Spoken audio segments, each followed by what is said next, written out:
Thank you for joining today, our COVID webinar series, welcoming our healthcare heroes. The webinar will be starting shortly.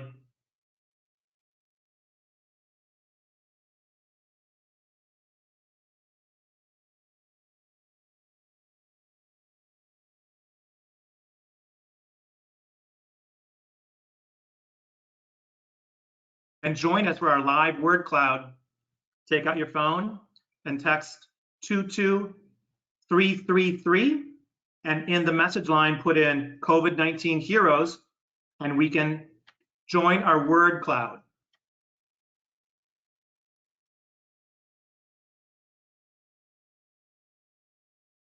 And our word cloud question today is, what inspires you to get to work every morning? And it might be that you're working remote, but getting to work.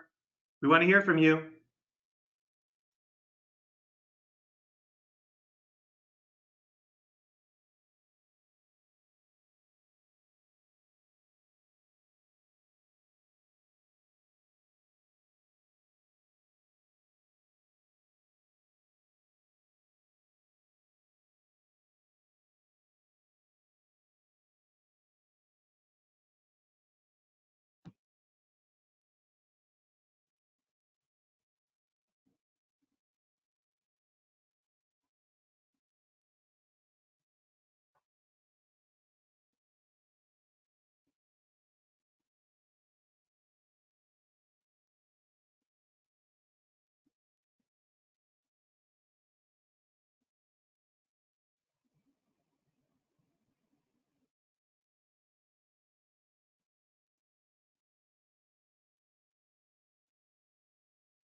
Our webinar will be starting shortly, but first, take a look at all of the accomplishments our health centers have been doing with the COVID-19 vaccine rollout.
The webinar will be starting shortly, but we want to honor our women for this month's Women's History Month.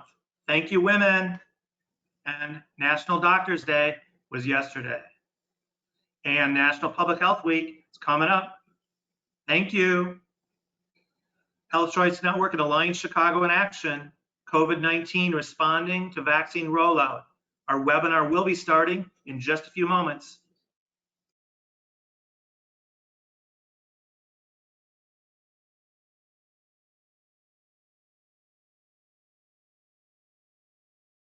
Join us for our interactive word cloud. Get out your cell phone, type in 22333 in the to line, and then in the message line, put in COVID-19 heroes. You'll get a response back. and then you'll be able to join us for today's interactive word cloud. We want to hear from you.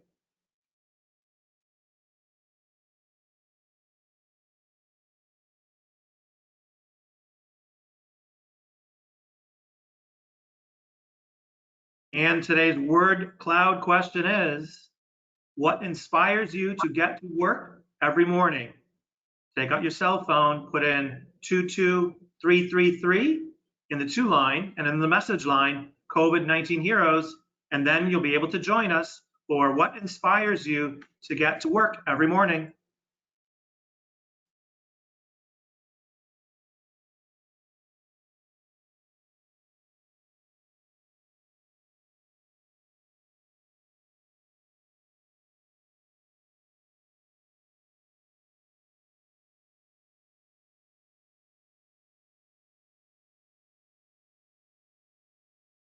All of our past COVID-19 webinar series are recorded, and everyone has access to all of them. Let us know if you want to hear the prior 13 COVID-19 webinar series.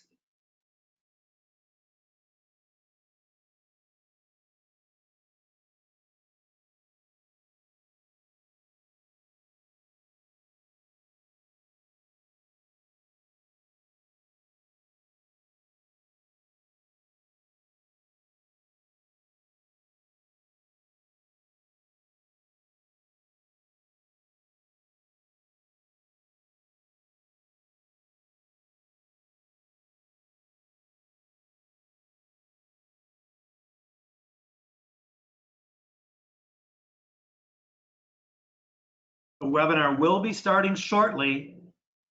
Just hold on. We'll be starting the webinar in a moment.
Thank you, women, for Women's History Month.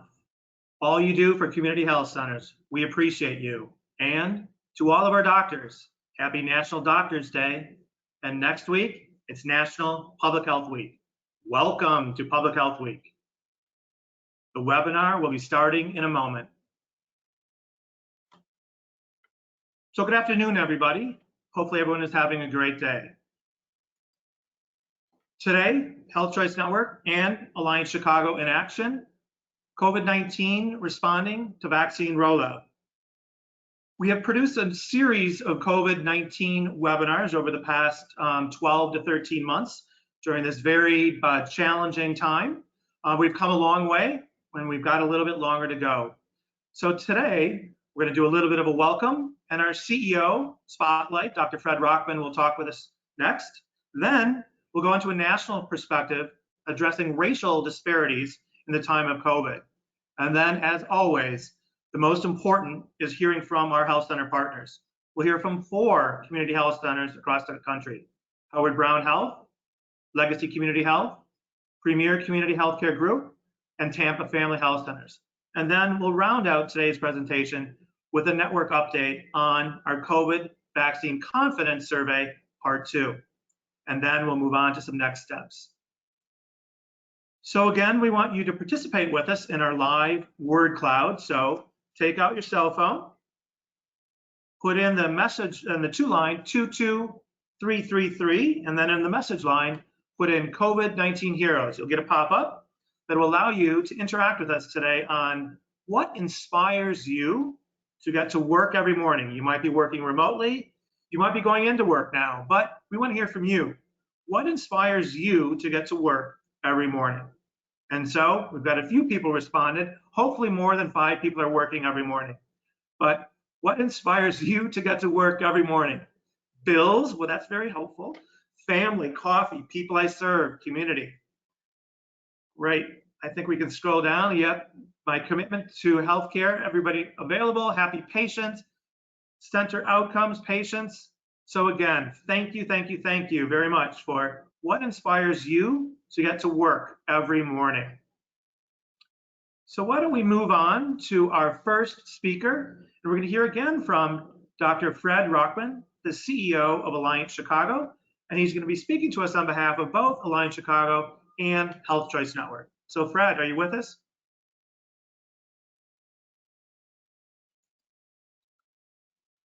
I am, Tim. Can you hear me?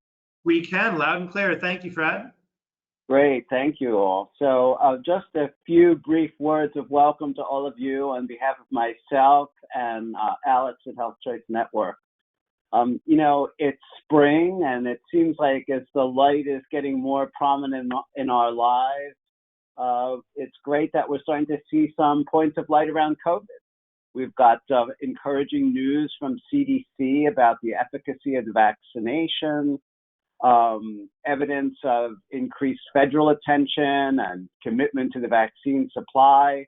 We're seeing positive trends in terms of confidence and acceptance of vaccine across the board, especially among some of the vulnerable populations that we're concerned about. And of course, increasing percentages overall in the country have achieved immunity status. But we all know there's still lots of challenges. We're hearing about uneven supplies, challenging workflows, of course, that we're dealing with, the impact of redundant and in some cases competing local public health infrastructure and burdensome reporting requirements. There are lots of patient access and support needs to address. And of course, we're concerned about the burden on all of our staff. So all of this while we're also unfortunately watching the potential specter that's beginning to become, you know, of concern out there of reinfection and variants. And I think we'll be hearing about all of these things on today's call. And finally, knowing that about 50% of vaccinations are missing critical demographic data overall nationwide, let alone some of the other contextual information that's going to help us track and address continued disparities, it means that we at health centers have a special responsibility to think about our populations across our individual health centers, not only at individual levels, but how we all work together to be watchdogs for this. So we are, as always, so happy to host this opportunity for everyone to share insights and thinking and solutions. Today, amongst the panelists, you'll hear from Shelley Seatel, who's helping us at Alliance Chicago to understand the needs and organize our efforts to support you. And I'll be listening closely on behalf of both networks, Alex, who unfortunately couldn't join us today, to hear how else we could support both individual health center and collective efforts to truly maximize our health center's role in the public health response. So with that, let me turn things back to you, Tim. Great, thank you, Fred. Really appreciate all those words on behalf of Alliance Chicago and Health Choice Network. So as we start today's webinar, I just want to look back a little bit, and we've had a number of webinars over the past 12 to 13 months. And we've seen a lot of participation from health centers across the country. And so today we want to make sure that you're still involved. So during today's speakers, please type in questions in the chat box. We have staff who are monitoring the chat box, and we will be able to ask the speakers those questions during real time. If not during real time, then we will collect the questions later. But we wanted to make sure that you get all of your questions asked and answered. So let's turn it over to our first speaker, a national perspective, addressing racial disparities in the time of COVID. I want to welcome and thank Dr. Ferdinand for joining us today. So the floor is all yours, Dr. Ferdinand.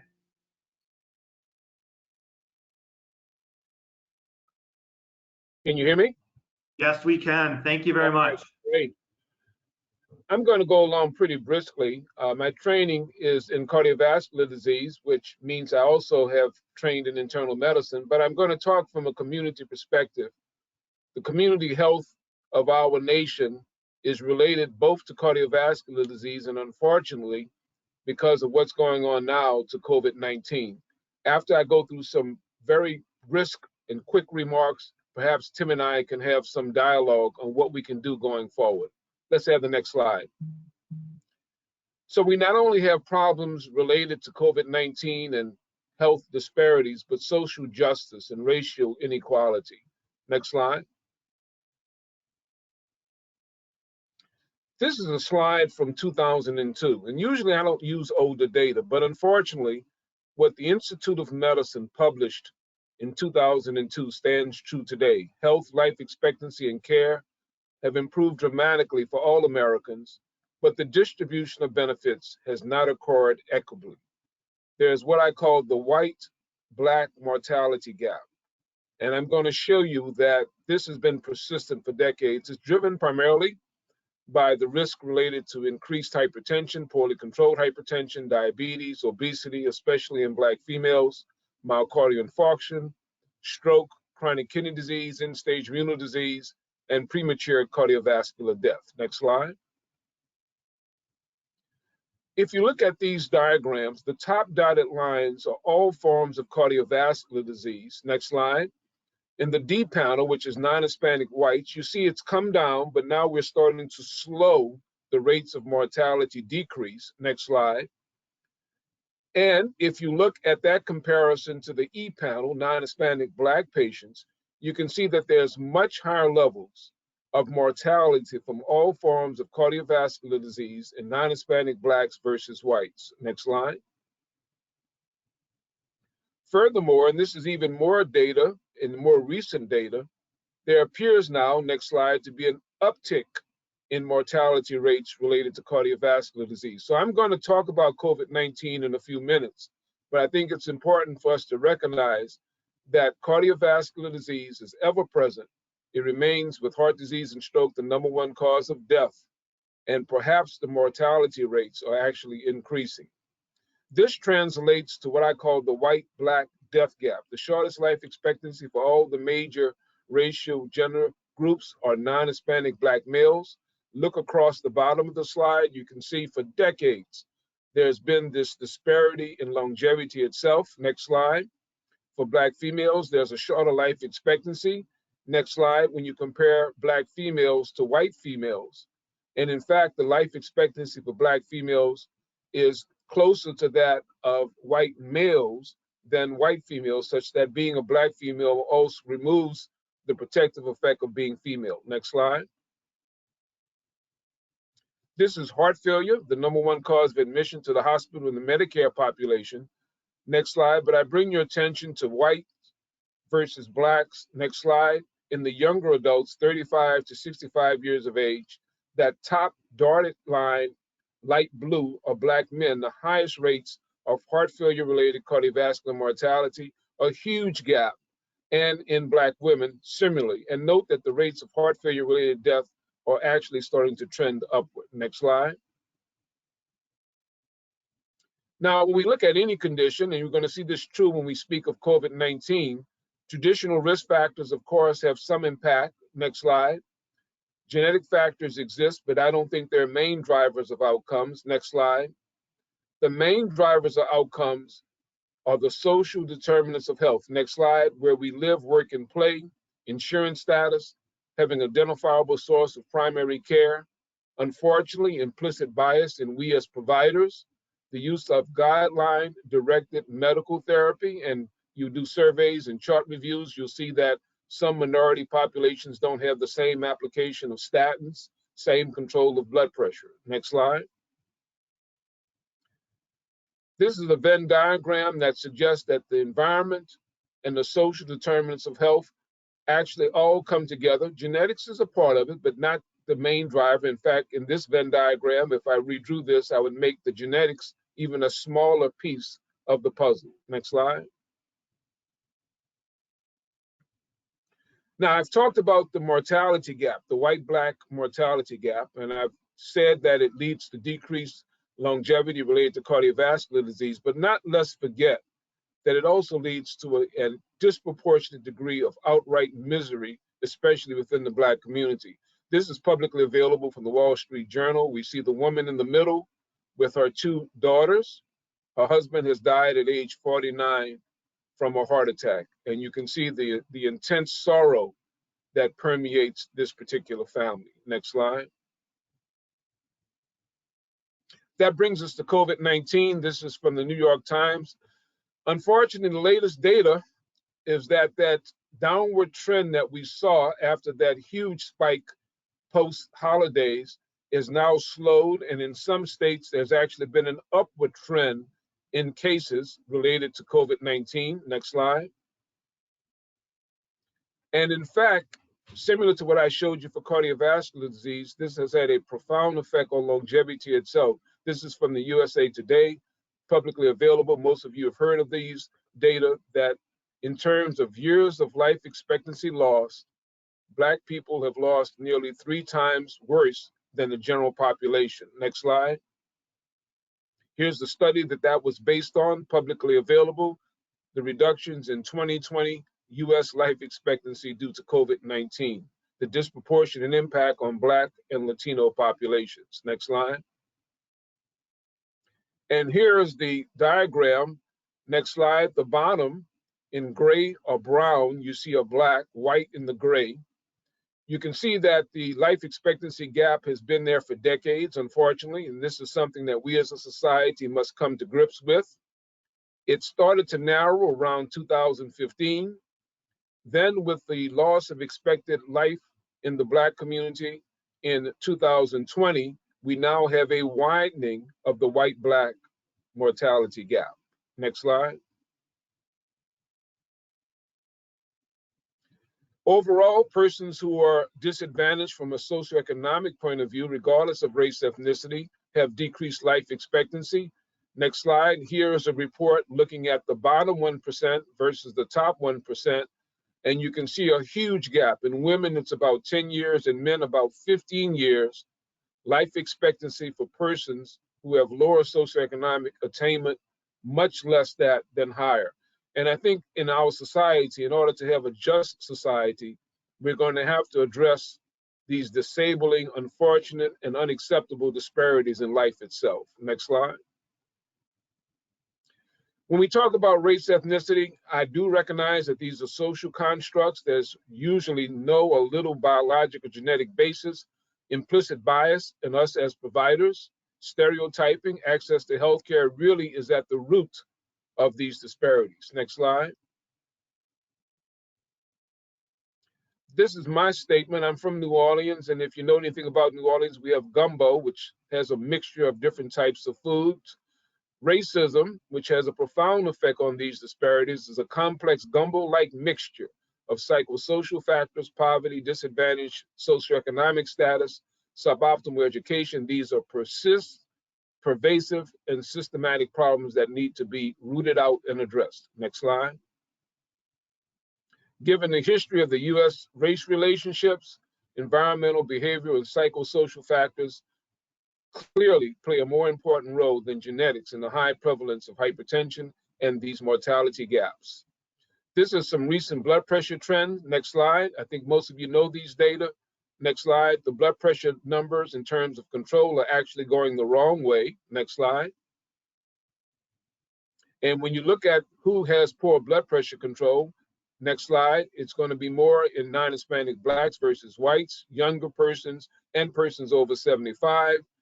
And perhaps the people who have the worst control, next slide, are the people at the bottom, next slide, who don't have a primary source of care, next slide, and have not accessed health care within the last year. Next slide. Now let's go to COVID-19. I laid up at night trying to figure what this was about. What was this African American COVID-19 mortality? And I came up with the concept of a Sentinel event. And along with my co-author, Samara Nasser, we suggested that similar when persons have outcomes in a hospital, retained objects, falling out of the bed, breaking the hip, the Joint Commission will look at that hospital care and say something is wrong with that hospital system. Next slide. Similarly, the disparate African-American COVID-19 mortality, I think, reflects long-standing unacceptable U.S. racial and ethnic and socioeconomic cardiovascular inequalities. It unmasks, it doesn't cause, but it unmasks the system failures which are unacceptable and must be caught and mitigated. Next slide. We know underlying conditions play part of the puzzle. Next slide, including hypertension, obesity, and other chronic conditions. And this is from the CDC. Next slide. It's not only in African Americans, but also in Hispanic Latinx population, American Indian and Alaska Native populations. There have been consistently shown higher rates of cases, hospitalization, and death. Next slide. Now, why is this? Why do we have more death and more hospitalization from COVID-19? Well, it's a mixture of difficulties. It's not simply that there are more risk factors. Next slide. It includes things like working in so-called essential jobs. You can't work from home, using public transportation. Next slide. Lack of access to early testing. If you can recall, early testing was done in suburban shopping malls. If you didn't have a car or you didn't have ability to get early testing, you showed up at the emergency room in the throes of COVID-19. And of course, especially in the Black community, historical distrust of the healthcare system. I wrote a recent editorial and I suggested we have cultural humility when we approach patients. Their distrust of us in orthodox medicine is real. COVID-19 has had a profound effect on our practices. I've done a lot of telehealth and probably in the future we'll do telehealth going forward. We have not been able to have group activities. Patients have lost their insurance because of the loss of jobs, and many patients miss their appointments. Next slide. This is from Louisiana, but we can do the same thing in Chicago, and I'll show you similar data. Next slide, that looks at social vulnerability and COVID-19. The red areas, the red dots, are where you have the highest amount of COVID-19. The green areas are where you have the highest degree of social vulnerability. It's a mixture of poverty, minority status, multi-generational homes, lack of access to healthcare. Next slide. And you can see you have more dots where you have higher incidence of green. At the bottom is New Orleans. That's in Central City, New Orleans, and certain parts of New Orleans East. Next slide. Similarly, in Chicago, we know that geo-mapping has shown in the south side and the west sides differences in life expectancy. Next slide. These differences in life expectancy then also translate in the next slide to differences in various comorbid conditions that can affect COVID-19, obesity, smoking, type 2 diabetes, and hypertension. Next slide. Fast forward to mortality and vaccination. It becomes a terrible story. Next slide. Deaths, highest in some of those same areas, but vaccination uptake in the light blue in terms of the percentage of the zip code who had received at least one first dose. This was reported in February of 2021, the opposite. The higher risk populations getting less vaccination, and hopefully the efforts of many of you in the audience today will reverse these types of findings, not only in Chicago, but throughout the United States. Next slide. This is another paper that I wrote with some of my students. We were looking at why vaccine hesitancy in the Black community. There are multiple reasons. Next slide. The long distrust of orthodox medicine, widespread dangers of efficacy. We need to be trusted messengers to get information to our patients and our clientele, and a lack of targeted programs to overcome barriers. And I've just seen in the introduction today that that's being done in the populations you serve. Another paper talks about cultural humility. When you speak to persons, recognize it's an individual choice whether or not they desire to be vaccinated, but give them the data and understanding that perhaps this is the only way we're going to be able to get out of this pandemic. Next slide. So what we're going to do to eliminate disparities, not only in cardiovascular disease, next slide, but also in COVID-19. Patient level, we need to address preferences, treatment refusal, healthcare system levels, next slide. We need to make sure we have appropriate systems in place. And the provider level, we need to remove our own implicit bias, our clinical uncertainty, and our beliefs and stereotypes about our patients. Next slide. Next slide. This is a picture that I use when I talk about hypertension, but it also could be related to any disease process. We need to sit down with our patients, talk to them literacy appropriate, culturally appropriate manner. Don't give a fire hose of information, just the amount of information that the patient desires. Slow down, avoid the highly technical medical jargon, use pictures and models, use the show me technique where you allow the person to tell you what they understand that you're trying to transmit, and encourage patients to ask questions. Next slide. And of course, as a nation, we need to reduce disparities in health insurance. If you can recall, when I discussed hypertension control, some of the poorer control were persons who did not have access to care. We need to increase the proportion of persons who have patient-centered care in terms of health homes, and we need to reduce disparities in the quality of healthcare and the application of evidence-based medicines. Next slide. So in conclusion, I mixed in two things.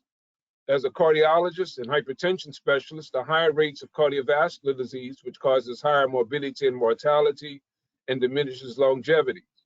As a community member, however, I recognize the impact of lifestyle, socioeconomic status, and racism. As a clinician, all of us know the benefits of therapeutic lifestyle changes and pharmacotherapy. But unfortunately, we as a society still have these disparities gaps. COVID-19 didn't cause them, but they unmasked and has led to decreased longevity in African Americans. It's unacceptable and it's long-standing. Vaccines, I think, are important in terms of getting us out of this pandemic, but the vaccination process must be applied in an equitable manner. Next slide. So I thank you, Tim. I went along really briskly, so perhaps we could have a few minutes to chat and answer any hot questions. Yeah, we thank you so much, Dr. Ferdinand. That was a fantastic presentation. I'm so glad that so many people could hear that. We do have a couple of questions in the chat. I just wanted to make a couple of comments there. As a internist, seeing patients in Chicago, on the south side of Chicago, in one of those areas that are red on one side and then a different color blue on the other side, it's been a challenge. So I've been there for, at Near North Health Service Corporation, predominantly an African-American organization, seeing patients of, all under 200% of the poverty level for about 25 years now. One of the challenges that I had before COVID was I couldn't get my African-American patients to agree to take the flu shot. And now I'm having that same challenge, convincing people or encouraging people to take one of the 3 now COVID vaccination shots. What advice would you have for my colleagues, physicians, nurses, care coordination staff, HIV staff on the south side of Chicago to encourage that group of individuals who are already fearful of vaccinations and already fearful of some of the scientific methods that have gone on in the past? What words of encouragement would you have for those providers? So some of the writing that I've done in peer-reviewed literature is available, and we can clearly distribute that. The take-home is that the distrust that the African-American community has about orthodox medicine is real. And we need to have what I call cultural humility. We need to recognize that it's not simply because patients are misinformed. What I tend to do with patients is to suggest to them that the pandemic is also real. I've had an extended family member who's died and a good friend who's died, and that we now know that there may actually be a 4th wave, that the pandemic may actually be getting worse. It was coming down, it plateaued, now it's upticking. That we're not going to get out of this thing unless we do the social distancing, wearing the mask, and the vaccine. So the vaccine will help us live and help us have a more healthy community. I actually believe that the minority community and people of color in general are going to start to embrace vaccination once they're sure that it's not a governmental plot, that it's not people with nefarious means out to, quote, get us. that because the communities have survived and have had so much discrimination, once they really believe that this is something that's beneficial, Black people and other people of color will take up the vaccine. My prediction is you're going to see a reversal of that hesitancy. That is fantastic, and great words for those providers. And we put a couple of links to some articles that you had recommended earlier in the chat. So I encourage people to look in the chat right now and download. There's 2 articles that Dr. Ferdinand had recommended to us prior to the webinar. I'm going to read one of the questions just right off. You might have answered some of it already, but and this is put in the chat. Given the racial inequities related to COVID-19, what can we do to ensure vaccine rollout is more equitable for the groups that are disproportionately affected by the vaccine, or by the virus? Well, one of the things is doing what you're doing today is we as health providers who work in these communities educate ourselves and be prepared to answer our patients' concerns in a very simple and direct manner. The second thing is we've been criticized by putting too much of a concern on vaccine hesitancy and not enough in terms of disparities of access. So we need to make sure that vaccination sites are within the community itself, that you don't have to catch 2 buses, 1 train, and walk a mile to get vaccinated, that it's done in faith-based places, community health centers, local doc's office, so that people can walk down the street and get vaccination. And third, there may actually be a need for mobile vans. We have those in New Orleans, and I'm sure in Chicago and maybe in Miami, other cities, they're looking at that, where the people don't even have to leave. You can take, especially the Johnson & Johnson vaccine doesn't have to be heavily refrigerated, bring it to a neighborhood, go into an apartment complex, and of course, with the patient's consent, give vaccinations right where they live, work, and play. So I think if we make the effort, we're going to overcome the vaccine hesitancy. And I think if we make an effort, we're going to overcome some of the structural inequalities in how the vaccine was being delivered. The 2 papers that are in the chat, I think will be of great interest, and it will help inform the community. One is from Manaus, Brazil. That's a city in the Amazon of 2 million people. In the spring of 2020, they had high rates of infection. This is where you saw the pictures of mass graves where bodies were just dumped into a trench. They thought they had reached herd immunity because they had so much infection. In blood donors, positive antibodies were found in 70%. What's happening now is in those same areas, they're having another massive surge with 100 people dying, 3,000 people in the hospital. What we're now suggesting is that if you get infected, you have some immunity, maybe 6 months, 7 months, who knows, but it is not permanent. And in fact, the virus can come back. The other study is from Denmark.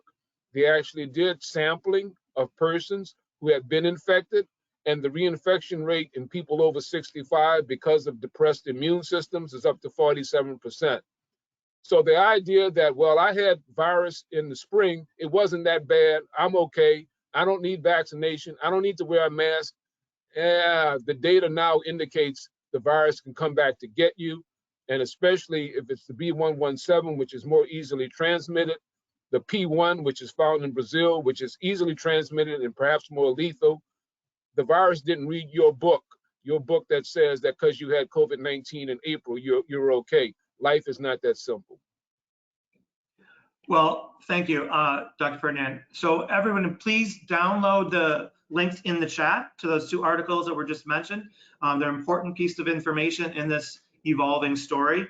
And Dr. Ferdinand, I want to thank you very much for your time today. I know you've got to go off and finish the rest of your day, but we're very, very glad that we're able to cut out some of your time for us, and we really appreciate it. It's my pleasure, Tim. You guys are doing good work and continue to do so. We're going to get out of this pandemic. Great. And we appreciate your confidence, your knowledge, and your experience. Have a great day. And so as we move on to our programming here, we're going to start off with one of our first poll questions. So again, please participate in our polling questions. I think we're going to have 3 or 4 of them during today's webinar. But the first one is your health center giving more than 1 brand of vaccine? So we have 3 answers, either yes, no, or unsure. So if you're on your computer screen right now, you should be able to answer our first quick poll question. Is your health center giving more than one brand of vaccine? So it's yes, no, or unsure. We'd like as many people to join into our quick poll today. So is your health center giving more than one brand of vaccine? Yes, no, unsure. And why don't we turn over to look at some of the results of our quick poll. So it looks like on our results here, I got to move something out of it. We have 49% saying yes, you're giving more than one brand of vaccine. That's great. No, you're giving one brand. So no, just 42% of you said just one brand, and the 9% are unsure. Thank you for that quick poll. Appreciate it. And so now we are going to move to Chicago, as we were just talking about Chicago, and we're going to hear from our colleagues at Howard Brown Health. So Ken, are you with us? I am with you, Tim. Can you hear me? I can hear you perfectly. Can't see you yet, but we can hear you. There we are. All right, take it away, Ken. Appreciate it. Thank you. Good afternoon, everyone. My name is Ken Griffin. I am the Chief Operating Officer for Howard Brown Health here in Chicago, Illinois. Next slide. And today I'm going to discuss with you the COVID vaccinations. The first screen you're seeing right now is something in the New York Times where you see the Chicago picture. That's actually Howard Brown Health giving the first dose of COVID vaccinations to a 98-year-old woman. On February 12th, we actually had, February 13th, we had our first mass COVID vaccination event. And I'm here to discuss to you what we've done thus far in order to make sure that we did COVID vaccinations in an equitable way. Next slide. The vaccination stages that we will be discussing is the preparation, the building community trust, building vaccine confidence and mitigating vaccine side effects, second doses and racial disparities with vaccine rollout. Next slide. In order to build a mass vaccination event, what we decided to do was take what we were given. We received a small allocation in the beginning of February, and we decided that before we go out and vaccinate the employees, it's now time to start the community. So what we did was our immunity relay. We did 1 day, 4 locations, 2,000 vaccinations. We did those 4 locations simultaneously on the south and northwest sides of Chicago. So we went out into the community to reach those that were hardest hit by the COVID-19 virus. Next slide. And with building community trust, who better to build community trust than those that are actually in the community? We hosted several events on Facebook Live, on every other social media platform. That way we can reach those individuals that are in need of the information. We had Dr. Maya Green and Dr. Patrick Gibbons, who are regional medical directors for us here in Chicago, as well as Shannon Parker, who is a part of our Director of Strategic Partnerships. We understand that the hardest hit areas in Chicago were the Black and Brown communities. So we did everything we could in order to reach those individuals. With reaching those individuals where they were and providing the information that was needed, we were able to build that trust with the community, as well as reaching out to those clergy and also community members and community activists so we can get this out into the community. Next slide. Building vaccine confidence and mitigating vaccine side effects. As you see here, we believe in giving the facts about the vaccine. I'm being a part of the Chicago community. I understand the mistrust that a lot of the community members have with healthcare in general. So we felt that it was more prudent for us to give the facts about COVID. That range from the efficacy of each vaccination that we provided, the pain that they could potentially feel when they get the injection, or the side effects that's going to happen afterwards. The things in the comments that we've heard from the many folks that listen to this were astonishing.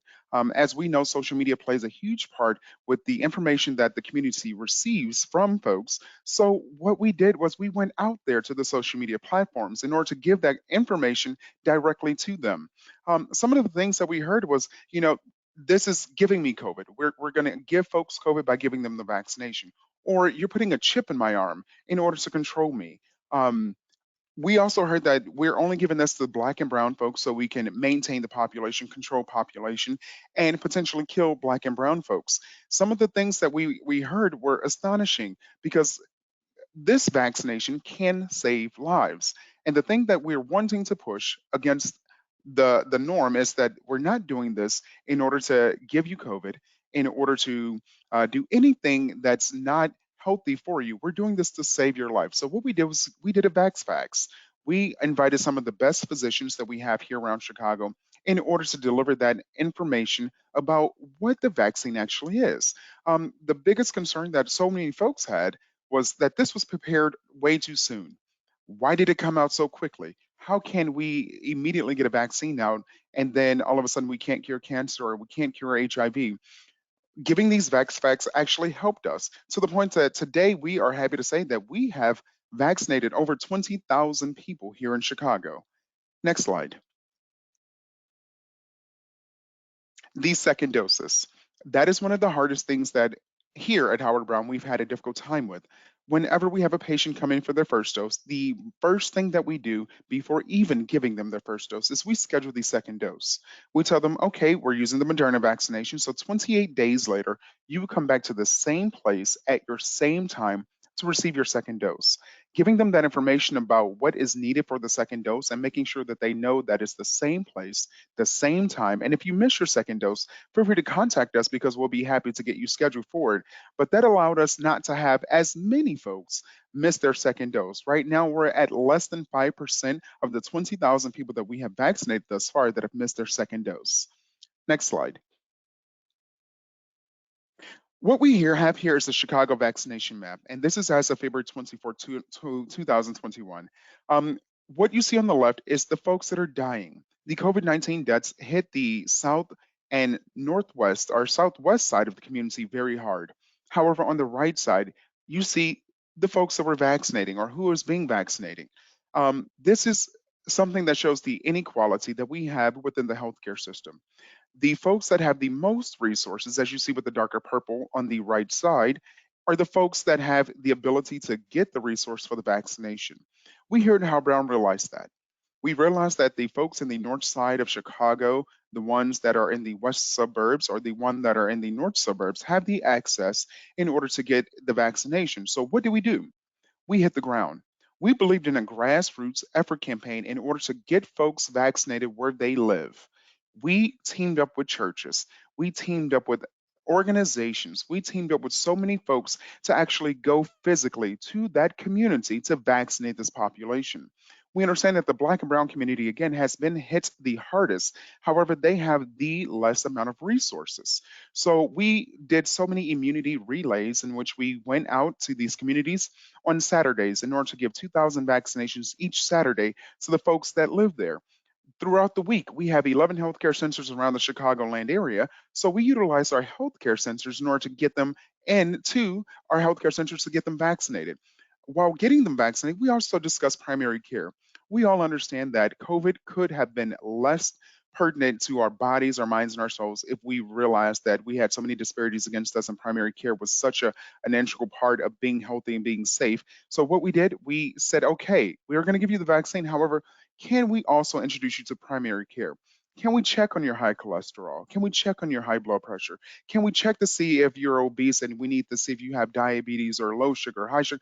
We did it all because we care about the entire person. And we understand that if another pandemic was to happen or we reach a milestone to where we are going back up in numbers because of COVID vaccination, COVID infections, that primary care plays a huge part in making sure that we're trying to keep our community safe and healthy. Next slide. That is it for me. Great. Ken, thank you so much. And I want to send a personal thank you to you, your team, David Munar, and all the work at Howard Brown Health. Some of my closest personal friends were able to get vaccinated at Howard Brown Health, and I want to really, on behalf of them and me, thank you for all the work you've done. Your vaccination efforts of 2,000 people getting vaccinated at one time, what a feat. Great job. Tim, you have no idea. It was a big feat, but our comment is here at Howard Brown. If no one else will do it, Howard Brown will. And we're happy to continue to do it, and we're still doing it. We have one this weekend that will be at vaccinating an additional 2,000 people. So every Saturday, the staff here is giving up every Saturday just to vaccinate 2,000 people. Fantastic. Thank you, Ken. Thank you. Appreciate it. And now we're going to turn to our next polling question, which is poll question number 2. What percentage of your clinical staff have been vaccinated? So what percentage of clinical staff have been vaccinated? So we've got an option of less than 20%, 21 to 30%, 31% to 45%, or more than 45%. And if you don't know, just guess. We want to make sure that you're, since it's after lunch for most of us, we want to make sure that you're awake and participating and being interactive. That's why we have our quick polls. So what percentage of clinical staff have been vaccinated at your health center? Less than 20, 21 to 30, 31 to 45, and more than 45. So Stephanie, let us turn it over and see these answers. Here we go. Way to go. Awesome.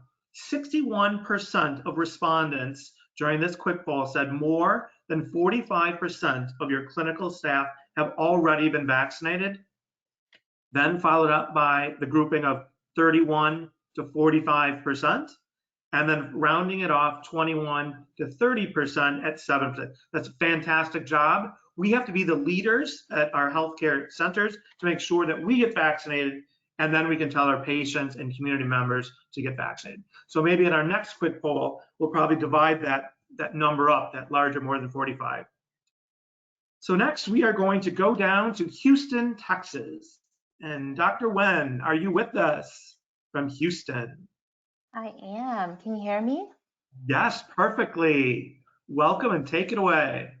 Thank you so much for the opportunity to share. When you're going through this, you really do feel so isolated, like all the problems are just your own. So it's, of course, the reality is we knew the entire nation was struggling with the same issues, but it's nice to hear, some of the commonalities. So I just wanted to spend a few minutes to talk about the process that we went through.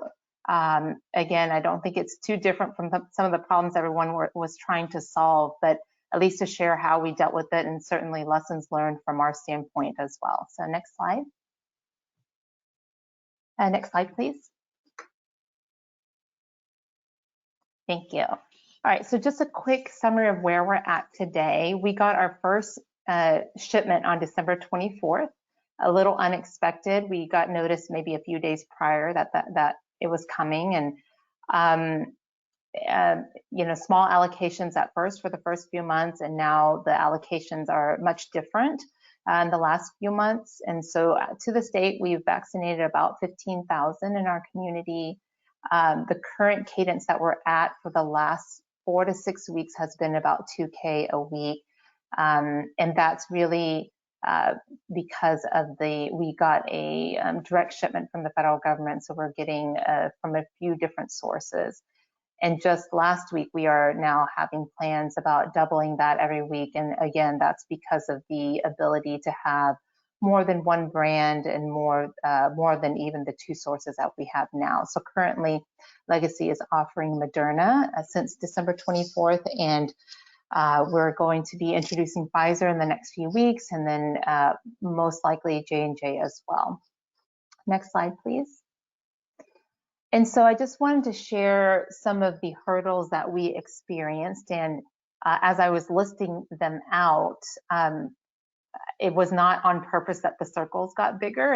I had to make them bigger to fit the font and the wording. But I think initially the hurdles that we faced felt really big, and now I would say the hurdles we're facing is just different. It's in a little bit more complicated in a different way. But receiving our first doses, we were very grateful to receive it on the day before Christmas, but that put us in some logistical issues. A lot of people were off for holiday.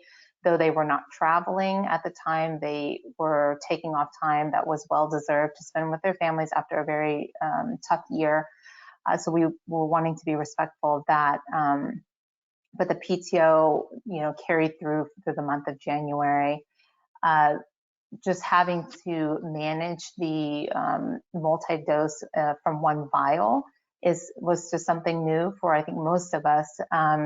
And then just managing the paperwork and the number of webinars and documentation guidance that we're receiving from multiple resources and trying to do that over a very short amount of time. And so we were able to stand up our first vaccine clinic on the 26th, so the day after Christmas, and offered the first employee vaccine for our frontline workers, including providers, but also other frontline workers in our clinic.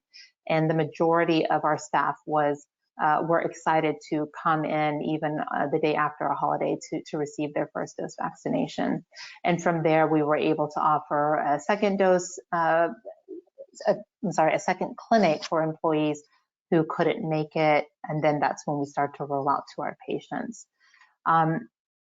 As we went to that phase, we started to experience the really, I think, confusion and challenges of information that our patients were receiving. The fact that the criteria was very specific in the beginning, at least in Texas, it was 65 and up and or with medical conditions, and now it's certainly gotten to a point where it's much more feasible to manage all the questions. But patients had a lot of questions about why someone of their family in another state was eligible but they weren't yet, or just managing that type of information was one arm of it. And then the other piece is technology.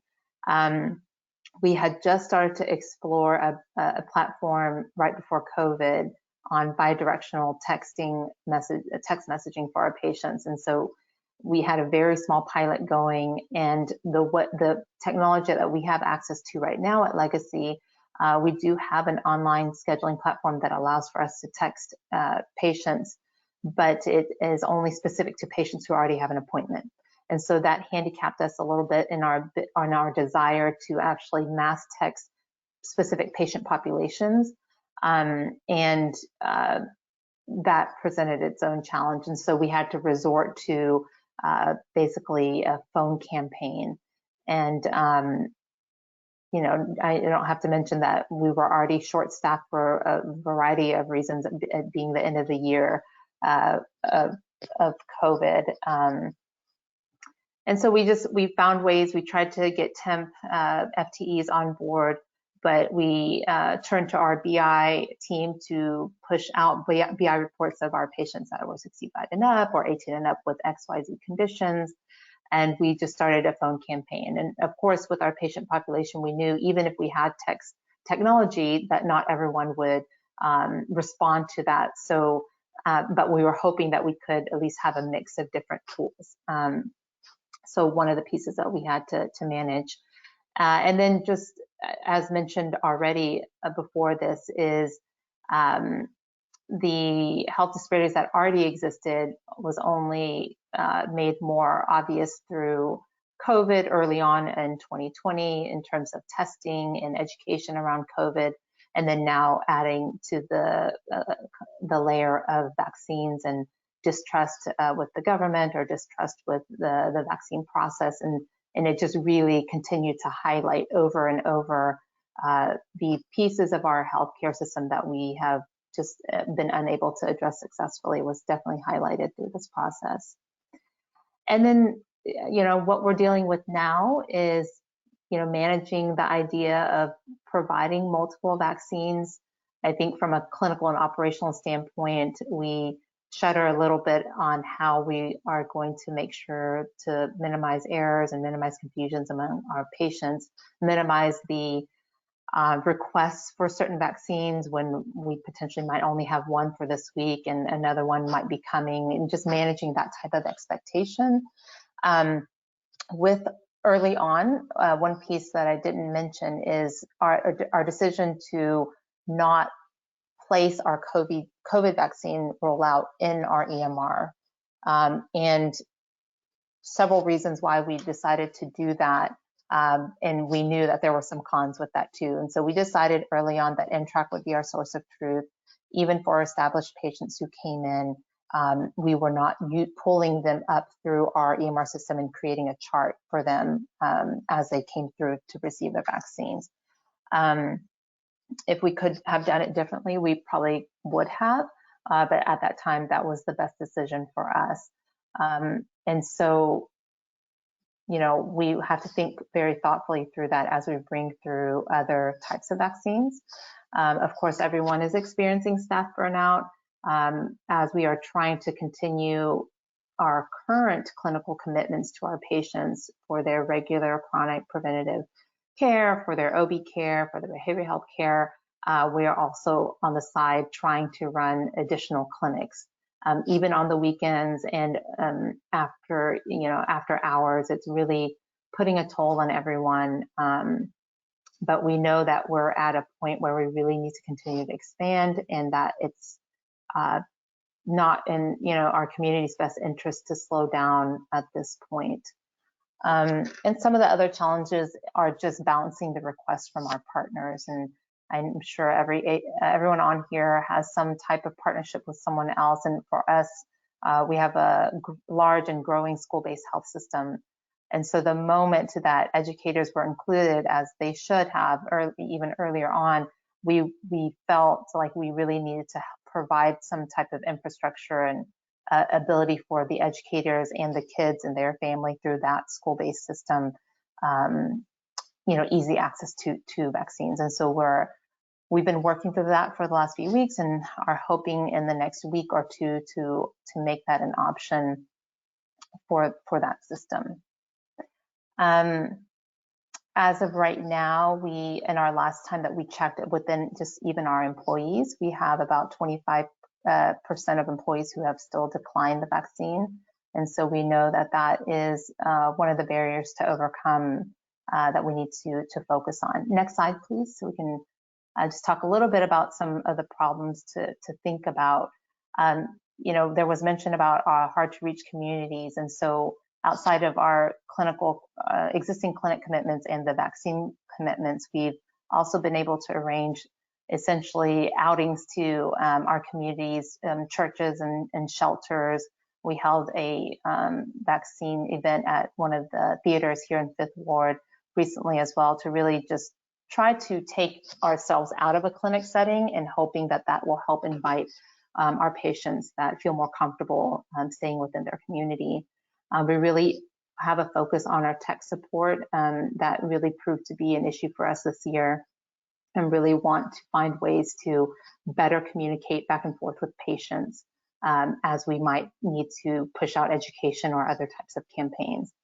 And then just really focusing on what we can do now in anticipation of what the future might bring to us. And again, mentioned before, but building trust in the community and how we can get our patients to focus on their wellness and health so that they can be better prepared for years like this.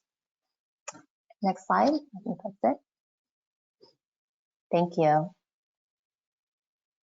So Dr. Wen, thank you. You guys are doing such phenomenal work, not only in Houston, but the greater Houston area. And we really appreciate all the work that you're doing. And you're a leader in the FQHC part of healthcare. So many health centers look to both you and to Legacy as that. So thank you once again for not just participating today, but just in all the work that you've done over the past year with COVID. No, thank you. Thank you so much. Great. So as we move on to our next poll question number 3, are you integrating COVID vaccines into typical office workflow visits? So are you integrating COVID vaccines into typical office workflow visits? So yes, you are integrating them into the typical workflow of an office visit, or no, or you're unsure.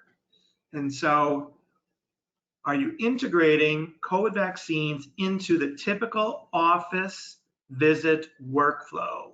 Yes, you are. No, you are not, or you're unsure. And so let's open up that quick poll and see the % results of our health centers currently putting in COVID vaccines into the typical office visits. So it looks like not yet it wins, so no. It looks like they're still standalone, like the COVID line, the COVID vaccine is the reason only for the visit. But it looks like 38% might be already incorporating the COVID vaccine into another office visit, like a regular primary care visit. And then 20% are unsure. So let's move along to our next health center, and we are going to move down to Florida, and we're going to hear from our partners at Premier Community Healthcare. So Tina and Dr. Heron, are you with us? We can see you, but not hear you yet.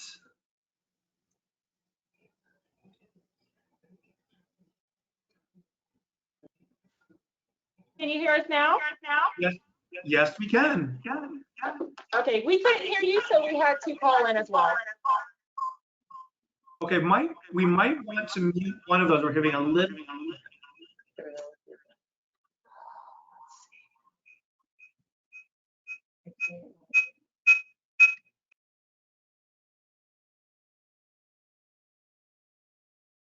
Okay, can you hear us?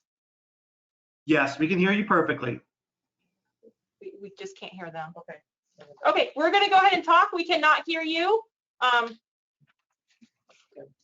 Okay, so we received our VFC vaccines of Moderna in January 4th.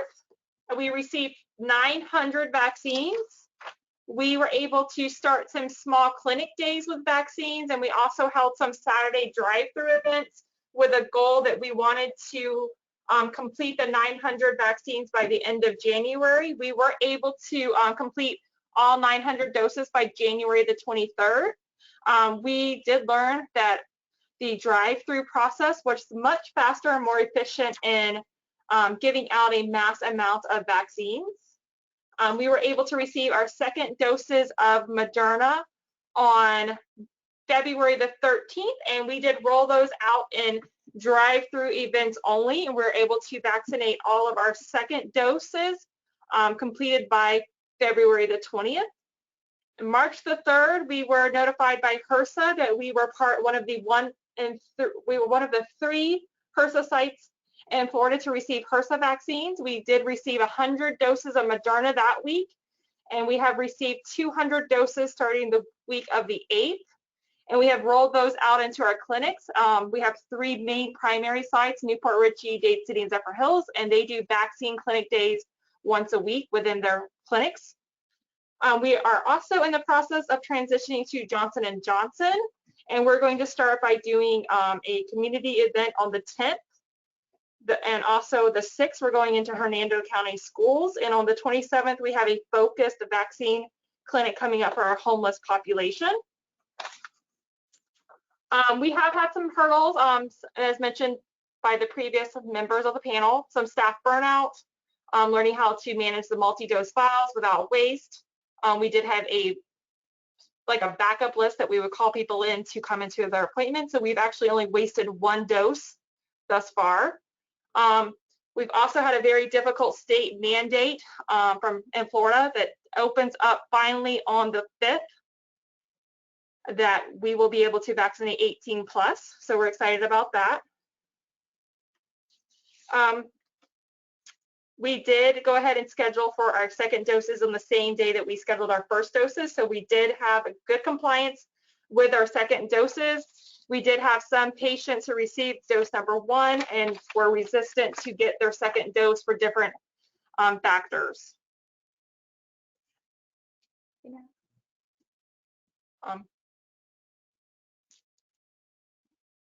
So that's where we stand at this point.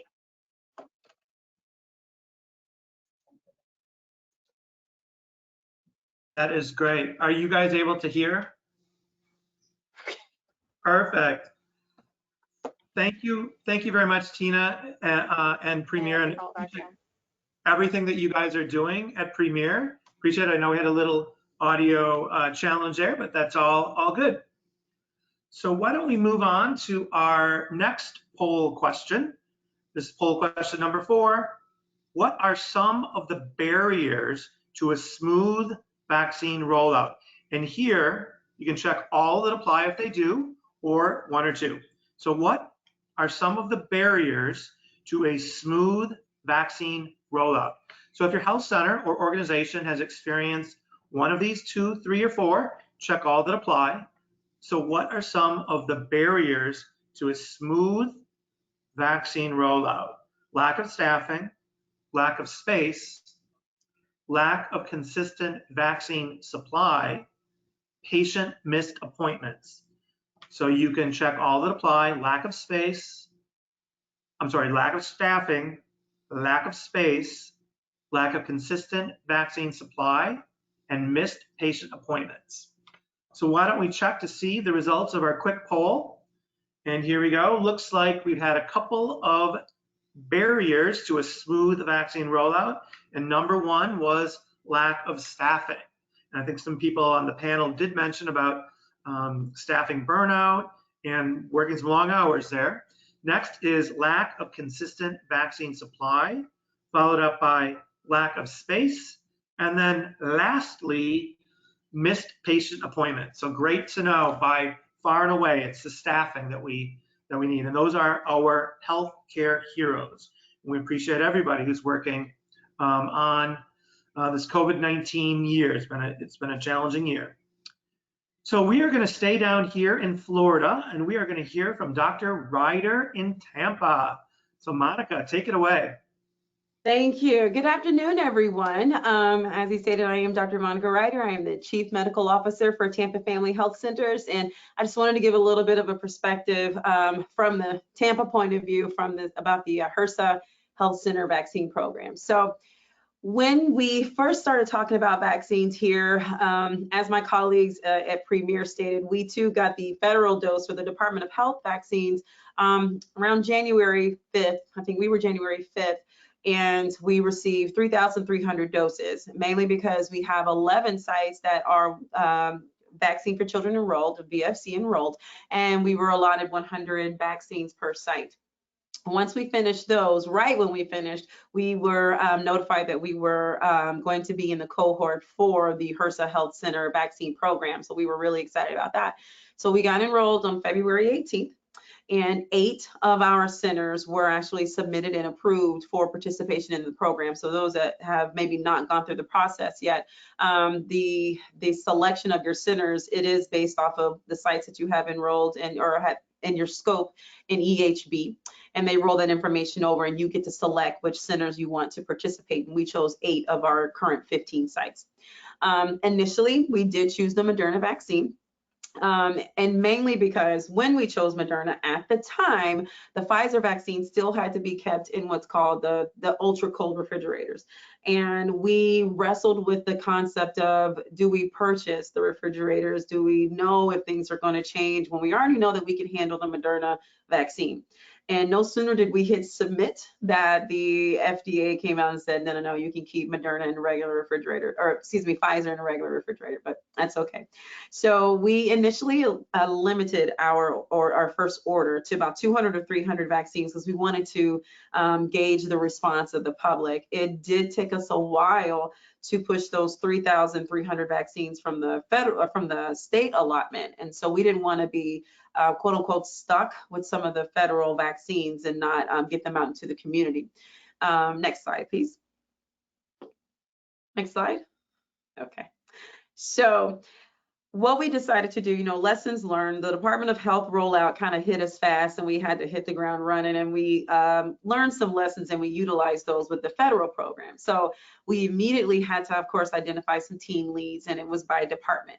And for clinical team leads, we really needed our nursing staff to be the ones that took control of the program per site. So we made sure that the nursing staff were administering the vaccines, monitoring the shipments, maintaining the records for reporting, because again, for those that may not be aware, you do have to submit a weekly survey, and that information does need to be kept up to date via however your means are. We just chose a basic Excel spreadsheet.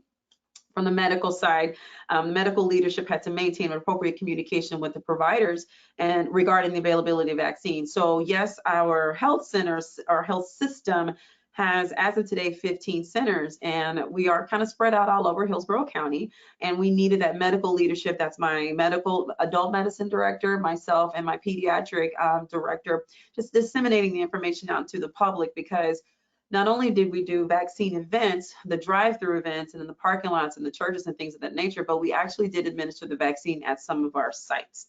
So we had to make sure that the providers were aware that the vaccine was available and to really educate them about the Moderna vaccine and to educate them about how do you approach the patients. We are an urbanized FQHC, so we do service a largely minority population, and there was a lot of hesitancy. So we had to make sure that our providers were prepared with the appropriate knowledge and the appropriate way in which to approach these patients to get them to take the vaccine. And of course, for clerical leadership is registration of patients and maintenance of records in the EMR. Again, you do have to keep pretty good meticulous records to make sure that you are being appropriate and reporting appropriately up to the federal, to the Bureau. And we actually decided to put the patients in our EMR. I know that I have some colleagues that chose not to, and they just keep the data separate. But it's now become a benefit that we put them in the EMR, because there are patients that unfortunately they've lost their card, or they've gotten a stain or something on their card and they needed a new vaccine card, and we're able to look it up right in our EMR system and see that they did get the vaccine and give them the paperwork that they need. Next slide. Some other leadership that was extremely necessary: marketing. It does no good to be sitting on, thousands of vaccines if the community doesn't know about it. So appropriate communication within the community regarding availability of the vaccine, and that's the times that we're administering the vaccine and the different locations throughout the community. And that it's not just at our centers, but again, we work closely with community partners like Feeding Tampa Bay and the Tampa Housing Authority and the Tampa Hillsborough Homeless Initiative. Lots of different organizations that are strategically placed throughout the community. We stayed in close contact with them and made sure that we use social media, that's the Facebook, the LinkedIn, Instagram, all the social media outlets, to make sure that the word got out that we were providing the vaccine to all of those that fell within the eligibility requirements as stated by Governor DeSantis. HR. We sometimes forget about this. As my colleagues prior on the panel have already stated, this whole process has been a huge strain on our staff. And we have been fortunate that we've had some of the same people stepping up and working these events. And they're, of course, grateful for the overtime, but they're more grateful that they get to provide this service out to the community. But you have to keep your human resources department aware of the number of people that you're utilizing, and they're making sure that we're keeping everybody on task and making sure they're taking appropriate breaks and making sure they're not burning out, but also making sure that the actual centers are still running as they're supposed to. So we had to make sure that HR was abreast of all of our activities, because we still have a business to run on top of immunizing the community. And facilities, our facilities team, and that includes, yes, that's really all of our couriers, the drivers, and our grounds people. They assisted with making sure that all of our events were safe. They assisted with traffic, because all of our centers are on major roadways, and because they're on the bus line. And so you can have 10 or 15 cars in the parking lot for some of our buildings, but when the number was getting into the 50s and 60s, we were actually kind of clogging up the traffic on some of the major roadways here in Hillsborough County. But our facilities team, in conjunction with the Tampa Police Department and the Hillsborough County Sheriff's Office, we were able to keep our traffic under control, and they were able to coordinate the traffic in and out of our centers. Next slide, please. Next slide. There might be just a little delay. Okay, I see it, yes. So initial patient selection for the vaccination, again, we were sure to follow the executive order of Governor DeSantis. So in the very beginning, the vaccines were allocated for healthcare workers, adults ages 65 and older, and long-term care facility residents and their staff. Unfortunately, that executive order, it did limit the scope of delivery of the vaccine. So our first federal allotment was 600. The second was 2,300 vaccines.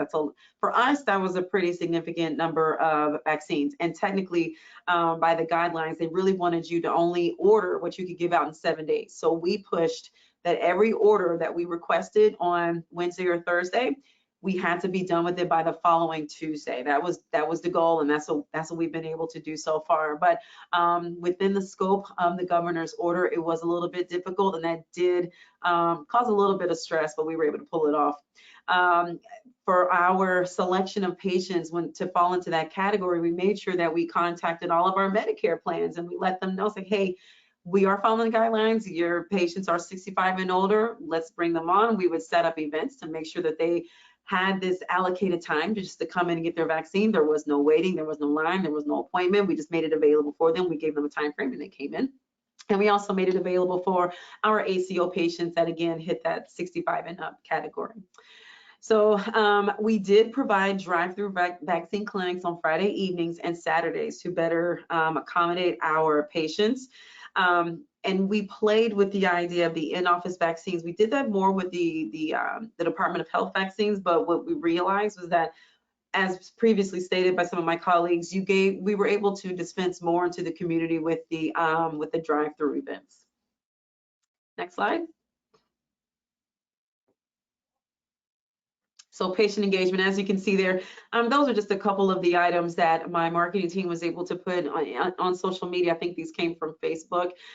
So that was how we were trying to get the word out and letting people know that we had the vaccine, or we have the vaccine. We actually even created a phone number and an email address. That's Tampa Family Health Center COVID, and it was specific for the actual vaccine. So if you wanted it, you emailed and you sent us your information, and you got a phone call back from one of our patient care coordinaters, and they gave you time and place to come in and get your vaccine. We did this because, yes, it was a comfort, come one, come on. There were no appointments necessary, but it helped us keep track of the number of vaccines. It allowed us to make sure that we didn't go over, we didn't have to turn anybody away, and luckily we never did have to turn anybody away. But when we announced that phone number and that email address, we had over 800 phone calls and voicemail messages and emails within less than 24 hours, actually. So we got a little overwhelmed at first, but we were able to take care of everybody within about maybe 48 hours afterwards. We did not schedule per se. Time slots were not guaranteed. We just wanted patients to show up, because if you wanted the vaccine, if you took the time to show up, we were going to get you vaccinated. Other ways in which we tried to engage with patients was participating in webinars. Myself and some other colleagues here at Tampa Family Health Centers and participated in webinars with different organizations throughout the county, and some across the state for myself, one down in Broward County, and mainly to dispel the myths and the rumors regarding the vaccine. And we focused our efforts on the minority community and those that were most vulnerable to the virus. We know that when we first got the allotment from the Department of Health back in January, it was a struggle, and it was mainly with the African American community. So when we noticed that the two of our larger centers in the entire organization that were in the heart of African American communities had the lowest distribution of the vaccine, we knew there was a problem. And so we hit the ground running, and we have our marketing team, they went out to local churches, they went out to local, predominantly African-American organizations, the sororities, the fraternities, and just really got the word out and let them know that, yes, we have it, we've taken it, and we are still here, and we're happy that we did, and here's information for you. So we really did a hardcore press on that particular community. And within a couple of weeks, we were able to go from like literally zero compliance at one of my centers to 70% participation, I should say, with the vaccine program. And then again, social media, we just targeted messaging and to raise awareness in the community about the vaccine and vaccine availability. So for our drive-through workflow, while the patients would sit in their car, they were screened for eligibility. So we would have a nurse go car to car to make sure that we were, again, within the guidelines of the executive order that was submitted by our governor. And once we realized that they were eligible, they were given the registration packet. Our registration packet, yes, had all the consents and the forms necessary as per the Bureau and as per the state. But we also had our own Tampa Family registration packets. We went ahead and put them in our system because if they wanted to join Tampa Family Health Centers, of course, we are here. We are here to treat the entire patient. Yes, we'll provide you with a vaccine, but we'll also present you with an option for a patient-centered medical home. So we register the patients in our EMR system. And again, we use that little tool too, again, because it's always going to be good for record keeping, and it was easy for us to drop the orders for the vaccine. The vaccines were administered by nurses, pharmacists, and some medical providers. And utilizing the pharmacists and the providers allowed our nurses to take a little bit of a break. We relied on them very heavily when we had the state vaccines, the Department of Health vaccines, and they were getting tired. And if we have a significant number of providers that were more than willing to assist, and we had pharmacists that have already registered to provide vaccines, because every pharmacist cannot provide vaccines, they have to go through their own registration process and get certified. But we had plenty of pharmacists that were certified, and they were willing to get out there in the trenches in the hot heat of Florida and provide the vaccine. So we established a separate parking lot for patients to wait for that 15 minutes after the injection. And what we did with that time, yes, you were waiting to make sure that you didn't have any significant side effects. And we always had a nurse on staff that had, yes, the EpiPen, the Benadryl. She could get to a code card if necessary. But we made your follow-up appointment. So you did not leave our event without a follow-up appointment. And what we always impressed upon patients was that if you have this date on your card, if you have this piece of paper that says you have an appointment, that means you have a vaccine and there is no need to worry. And there unfortunately have been some instances here in the community from other organizations where unfortunately they don't have a vaccine. They haven't been able to give the second dose. Luckily, community partners such as us and others have been able to pick up the slack for some of those organizations. And all patients were advised to update their vaccine records with their PCP if they chose not to join Tampa Family. Next slide.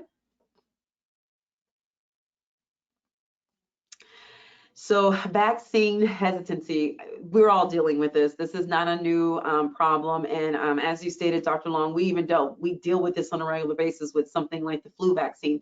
And unfortunately, the UDS numbers, they don't lie because it is included in your pediatric vaccine numbers. The flu was already hard, so here comes COVID to make things a bit more difficult. So if the providers in certain centers did not get the vaccine, we found out that the patients wouldn't get it either. And that was pretty significant in our second largest center.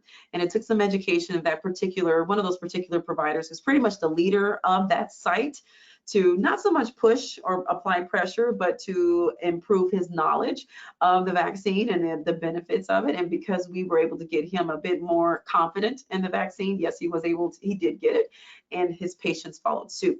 So you don't realize how much power you have as a provider in your words and in your actions. The social media posts from influencers have been a bit of a focus as well. We're actually using it as fodder. So if there's the chip, that there's a video of the vaccine having some needles in the tip, and it's a chip inserted into you.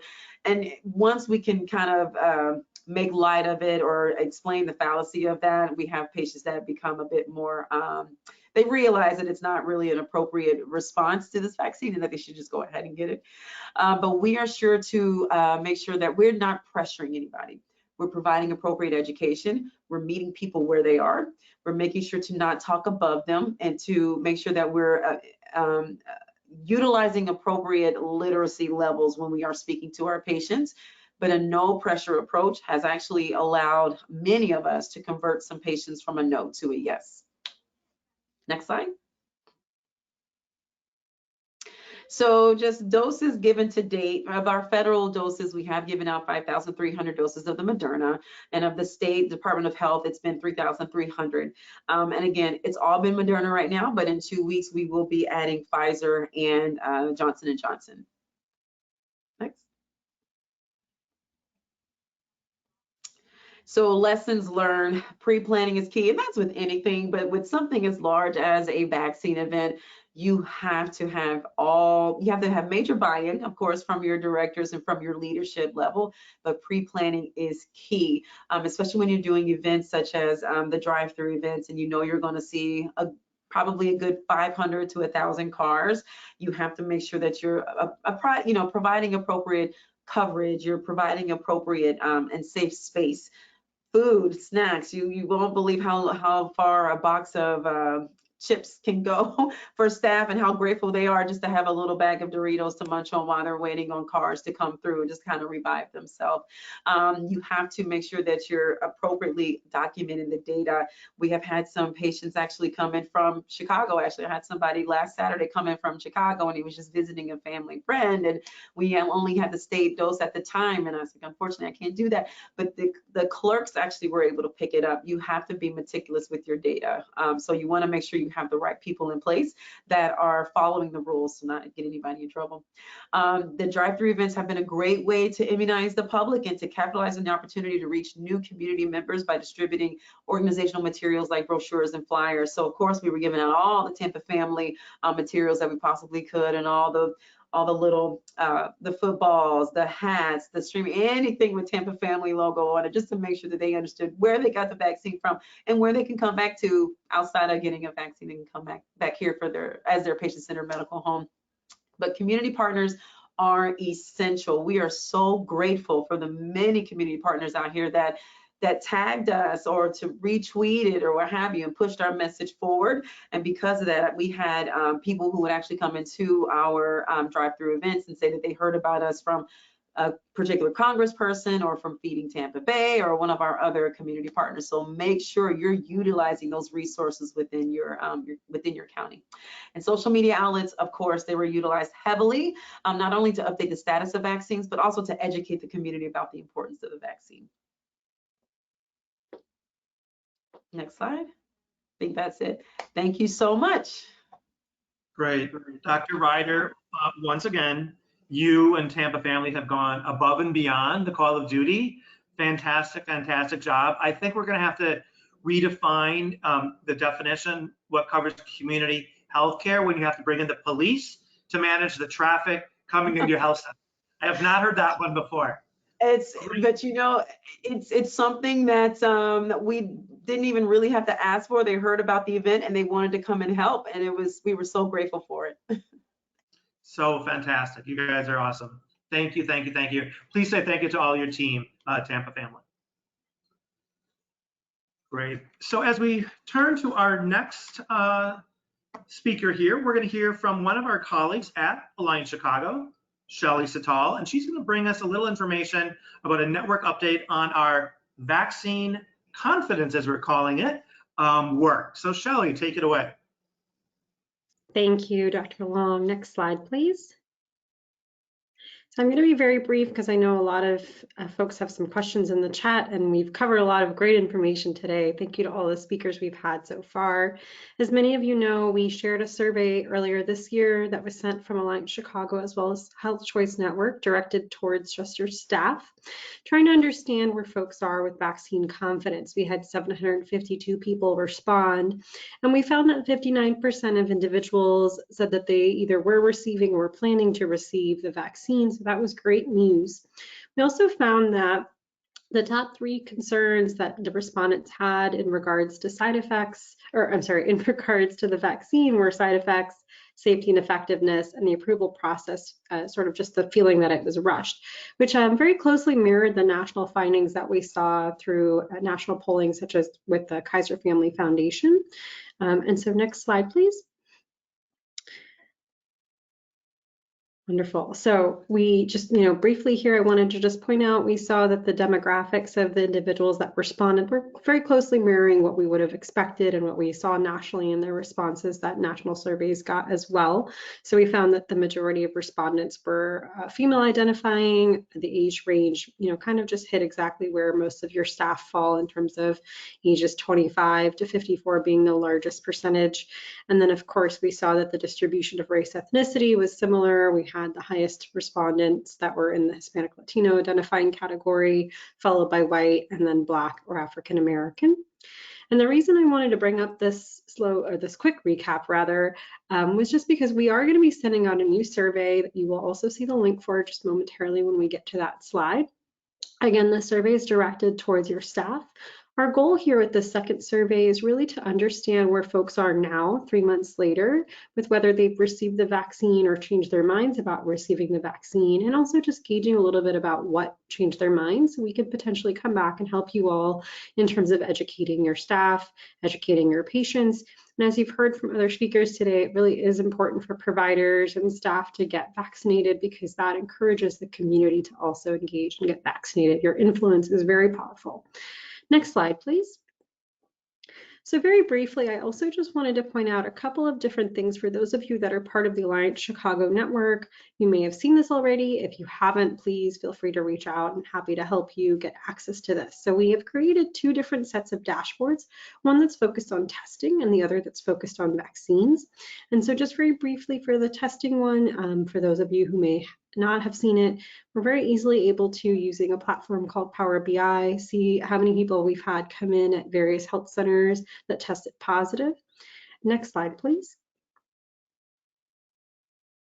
And for HRSA reporting purposes, many of you asked for an additional breakdown, so we provided this table that helps ease that burden of reporting that you are required to do for race ethnicity distribution. Again, this is specifically for testing. Next slide, please.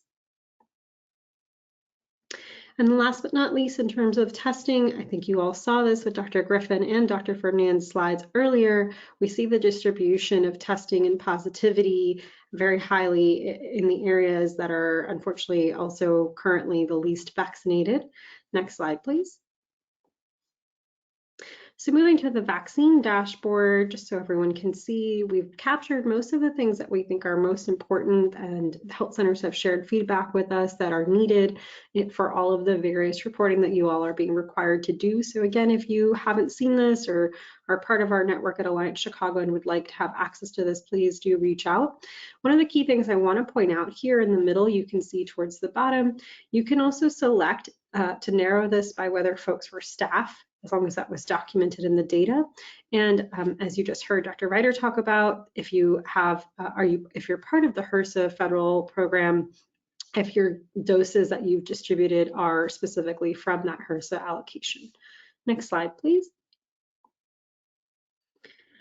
So additionally, I just want to point out very briefly that you can also utilize this dashboard to narrow which vaccine was given. So whether it was the Johnson & Johnson, Moderna, or Pfizer, and just kind of important thing there to be able to see those distinctions in numbers. Next slide, please. Again, another example of the race ethnicity distribution for reporting. Next slide, please. And last but not least, similarly, you see a location report very similar to what you saw earlier in some of the speakers' presentations. And then last slide, please. Last but not least, as I mentioned earlier, we have a new vaccine confidence survey that we'll be sharing with you all following this webinar. If you want to access the link now and share with your staff, please feel free to scan in the QR code. And I know we had some questions in the chat, so I will pass the ball back over to Dr. Long. Thank you. Great. Thank you, Shelley, so much for all the work you're doing on this vaccine confidence survey with both networks. So as we close today, we did take all of the questions that we got in the chat. We'll be sending those to our speakers and panelists to get some of the responses. And I want to make a special thank you to Dr. Ferdinand for taking time out of his clinic schedule today, but then also the other physicians who joined us today. But most importantly, I want to thank the health centers, Howard Brown, Legacy, Premier, and Tampa Family. Phenomenal work. We appreciate hearing your experiences. And part of us at both Health Choice Network and Alliance Chicago, we want to hear what each other is doing, and that's really how we learn together. So to all of our healthcare heroes, thank you for joining today's webinar. It will be recorded, and I hope everyone has a great day and more to come.